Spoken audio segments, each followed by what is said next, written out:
So, I'm in South Africa. You might recognize this car behind me, though it's a bit muddied up. This is a Bentley Bentayga SUV. But the reason we're here is the car behind this car, and that is Bentley's next generation Continental GT. I'm actually embedded here in South Africa with Bentley's team of engineers and technicians who've been testing the new GT for 7 hours a day for weeks now, trying to sort out chassis tuning and steering feel, and is the infotainment system working, and how's the sound deadening. It's a really fascinating behind-the-scenes look at how a car is made. And not just any car, but Bentley's next-generation luxury sports car. Developing a prototype vehicle, even in a remote African game reserve, is a highly secretive affair. These test vehicles feature disguise panels to hide their true shape and make them look, at a glance at least, very much like the current Continental GT. And that car, arguably Bentley's defining vehicle in the modern era, will finally exit the stage after a 14-year run. Fittingly, the end comes on a high note with the 209-mile-per-hour Continental Supersports, the fastest four-seat car ever made. But manufacturers don't just stop producing one car, then move on to the next one. Automobiles are incredibly complex machines that take years to build and refine and perfect. We joined Bentley more than 3 years into the development process for the new Continental GT, during a phase where late prototype test vehicles are driven hard in hot, dry weather to make sure all the systems can stand up to the abuse. We're on day 2 of this drive. Well, I'm on day 2. These guys have been at it for weeks. It's a pretty grueling pace, actually. You can do up to 7 hours a day. You just get in the car and you go, and you stop about every 30 minutes for a driver change. So passenger seat to driver's seat, or driver of one car swaps into another car. So at every point, everybody's cycling through these vehicles and keeping track of what's going right and what's going wrong. But it's not just a sense of taking notes. I mean, there's real data logging happening. So that's a 60 gig solid state data recorder. There is a component in the interior of the car where somebody can sort of punch in a code if something's going wrong, and it feeds it back to the system immediately. They can record a tremendous amount of data on any given session, apparently up to 25 gigs in a single day of recording. So, the amount of processing that's going into really settling these cars is it's significant. I mean, not just time, but data, and massive amounts of it. The other part of this testing phase is refinement. Dialing in the soul of the car in all the ways that make it recognizably a Bentley, from the steering feel to the chassis setup to the engine note. And the man tasked with making sure the new cars deliver an unmistakably Bentley experience is Rolf Freck, Bentley board member for engineering. Just a heads up, our conversation is about to get nerdy. So when you're in this car right now, like, obviously you have sort of an ideal in your head, yeah, right? So what is the car telling you that it needs work or is dialed in? Yeah.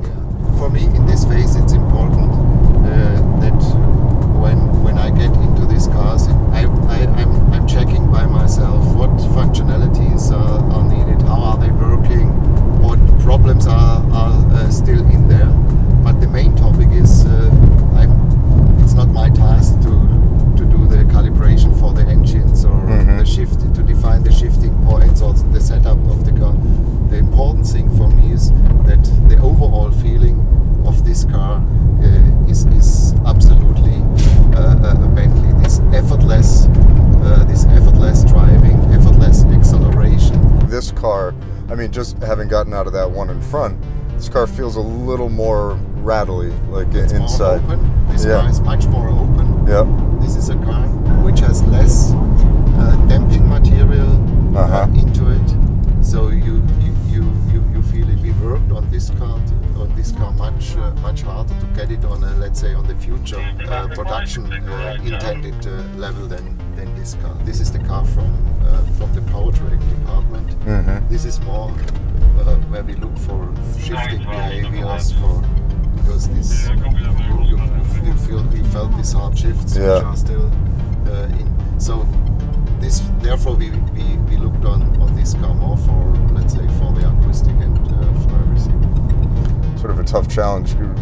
porting in the PDK2 system, right? I mean, to take that, which is so defined Porsche recently, and then to say, okay, now this has to work in a Bentley. Exactly, but it was a long decision phase when the next generation of this PDK came around. It was much more comfort oriented from the shifting behavior and from everything, so that we said it makes sense also to take that into the Bentley. So I'm confident that we will make it to a proper Bentley comfort or to a Bentley level as we want it. So I'm happy that we have Porsche elements into that car.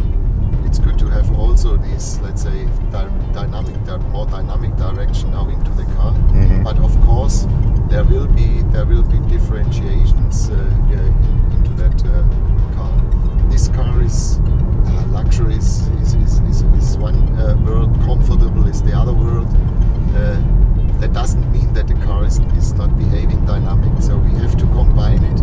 And we had of course a Panamera now with us during the test drive, and these cars are already now in this phase are different cars, because these are different customers.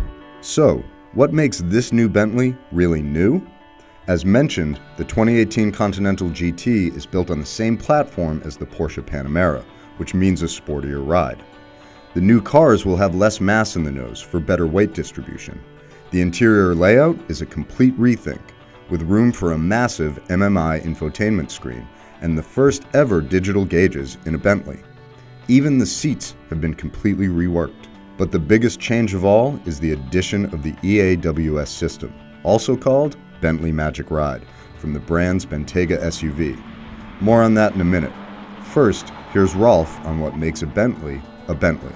If you want to describe it from the attributes, there are a lot of attributes where we define this has to be the same, so the powerful behavior. But we wanted to have this car more dynamic than the current one. We wanted to have the car lighter than the current one, and of course we wanted to have all of these new technologies which are now available in the car, not only on the MMI system, but also on the chassis system, this EAWS system. So you must be happy about that, the Magic Ride coming over, right? Did you have to push for that, or was that a no-brainer? In this car, no. Yeah. For this car, it was a no-brainer. But for the Bentayga, we had to push for that. So in Bentayga, it was really about ride comfort, and here it's about dynamics and it's drivability. Drivability, of course, when you go into the corner, into the corners and the cabins stay stable. That's perfect. But it's less of a task than it was on the Bentayga. So therefore, we could use this EAWS system for much more. So for more driving behavior, comfort behavior, whatever you need. Quickly, here's the deal on Bentley Magic Ride. It's an active roll stabilization system powered by a 48-volt electrical subsystem. It's exciting because it can allow for a whole new dimension in chassis tuning. Here's an example. Normally, if you want the car's cabin to stay flat during high-speed cornering, you need to increase the spring rate, which can decrease comfort. With an EAWS system, you can tune the spring rate as you like and still keep the cabin composed in the turns. Technologies, like you said, not just chassis, but also you have MMI, you have this sort of a much more modern feel, certainly like with this layout, right? Which is quite beautiful, really. Is this close to what it's going to be? This is the screen is the same as the Panamera. Yeah. But just the screen and the machine in the back, which is working in the background, it's a machine out of the group. Yeah, sure. So, but the complete MMI logic, the surface, everything is specific for Bentley. And those are digital gauges, I see. Yes. Yeah. For the first time. I think for the Continental it's the right decision. Yeah. but maybe not for a Mulsanne. Yeah, exactly. I do. I love analog gauges. I really do. I think it's for this car, which maybe is a little bit for the younger generation, is the right step. When it debuts, the new Continental GT will feature Bentley's workhorse W12 engine, expected to be tuned for more than 600 horsepower and the same 664 pound-feet of torque as in the Bentayga. It sits lower than the current Continental, with the engine further back for better weight distribution. It has bigger, wider tires in the rear for more grip, and although it's a rear-wheel drive car, up to 100% of the power can be sent to the front as necessary. In short, and I'm directly quoting a Bentley engineer here, it's going to be f***ing quick.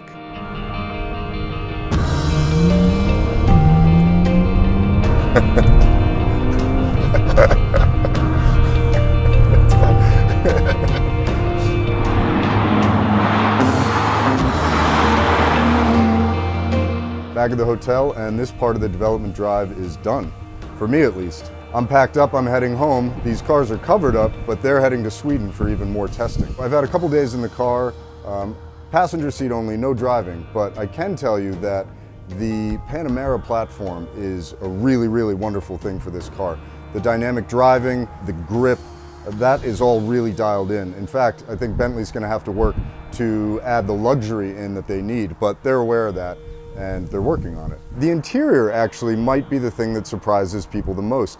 They've ditched the winged sort of interior layout that they've had for the past several years, including on the Bentayga, in order to incorporate this big, beautiful MMI infotainment screen. The layout around it is much more modern. There are digital-only gauges, and it really feels like a proper, modern Grand Tourer. You know, the outgoing Continental is 14 years old, and it was really starting to show its age. This sort of modern look and feel is something that I think Bentley really needs. I think from what I've seen, they're really succeeding on it, but you know, when the cover comes off this car for real, I'll be as surprised as anybody by what's underneath.